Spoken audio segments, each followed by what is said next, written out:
is National Reconciliation Week? National Reconciliation Week is dedicated to building positive relationships between Australians and celebrating Indigenous culture. The overarching aim of it is to explore how we can best contribute to and support the reconciliation process. There are two important milestones that fall during Reconciliation Week: the anniversary of the 1967 referendum and the High Court Mabo decision. Let's learn a little bit about them. You can learn more about these with the resources that I'm going to link in the description below, but I'm going to tell you a bit more about them right now. First of all, what was the 1967 referendum about?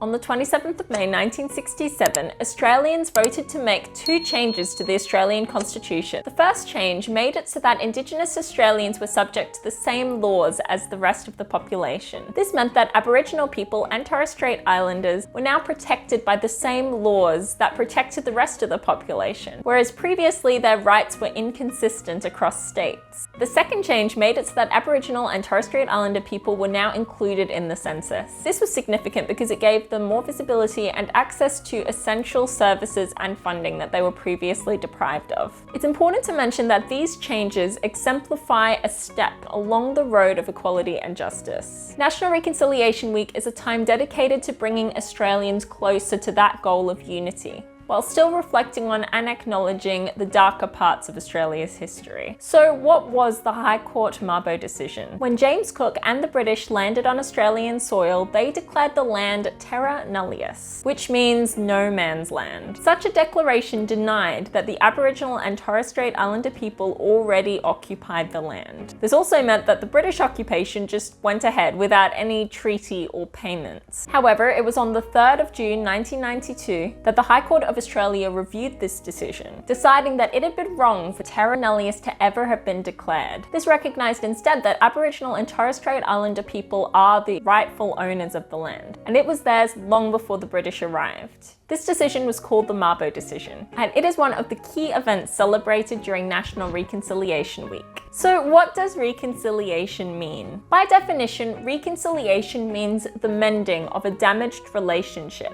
In the context of Australian history, it's the process of creating a just and respectful society that honours the Indigenous population. By nurturing these relationships and working towards a fairer society, the hope is to create a better and more unified Australia for everyone. There are 5 dimensions on which the reconciliation process is based and measured: historical acceptance, race relations, equality and equity, institutional integrity, and unity. So how can I teach my class about National Reconciliation Week? If you're looking for National Reconciliation Week resources, Twinkle has a great range to help you out, both for teaching kids about the history of Australia and the reconciliation process. For example, there's this beautifully illustrated PowerPoint presentation on National Reconciliation Week. It'd be a great way to introduce the subject in a lesson and start having important conversations. We also have a nifty fact sheet on National Reconciliation Week available. It's printable and explains Reconciliation Week in a fun and accessible way. Thank you for watching and have a wonderful Reconciliation Week.